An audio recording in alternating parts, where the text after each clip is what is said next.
ಎಲ್ರಿಗೂ ನಮಸ್ಕಾರ. ಇತ್ತೀಚೆಗೆ ನಾನು ಅಜ್ಜಿ ಊರಿಗೆ ಹೋಗಿದ್ದೆ. ಅಲ್ಲಿನ ಬೆಳಗಿನ ಪ್ರಕೃತಿ ಯಾವ ರೀತಿ ಇರುತ್ತೆ ಅಂತ ಜಸ್ಟ್ ಕ್ಲಿಪ್ಪಿಂಗ್ಸ್ ಅಷ್ಟೇ ನಾನು ತೊಗೊಂಡಿರೋದು. ಆದಷ್ಟು ಬೇಗ ವ್ಲಾಗ್ನ ಮಾಡ್ತೀನಿ. ಸೊ ಅದಕ್ಕಿಂತ ಮುಂಚೆ ಇನ್ನೂ ಯಾರೆಲ್ಲ ನನ್ನ ಚಾನಲ್ನ ಸಬ್ಸ್ಕ್ರೈಬ್ ಮಾಡ್ಕೊಂಡಿಲ್ಲ, ಸಬ್ಸ್ಕ್ರೈಬ್ ಮಾಡಿಕೊಂಡು ವ್ಲಾಗ್ನ ನೋಡಿ.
ನೋಡೆ ನೋಡಲ್ಲ ಅಲ್ಲೋಡ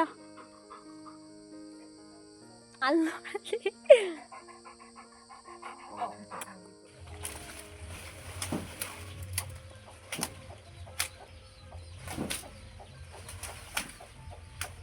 ಈ ಒಂದು ವ್ಲಾಗ್ ಏನಾದರೂ ನಿಮ್ಗೆ ಇಷ್ಟವಾಗಿದ್ದರೆ ಪ್ಲೀಸ್ ಲೈಕ್, ಶೇರ್, ಕಮೆಂಟ್ ಹಾಗೆ ಸಬ್ಸ್ಕ್ರೈಬ್ನ ಮಾಡ್ಕೊಳ್ಳಿ.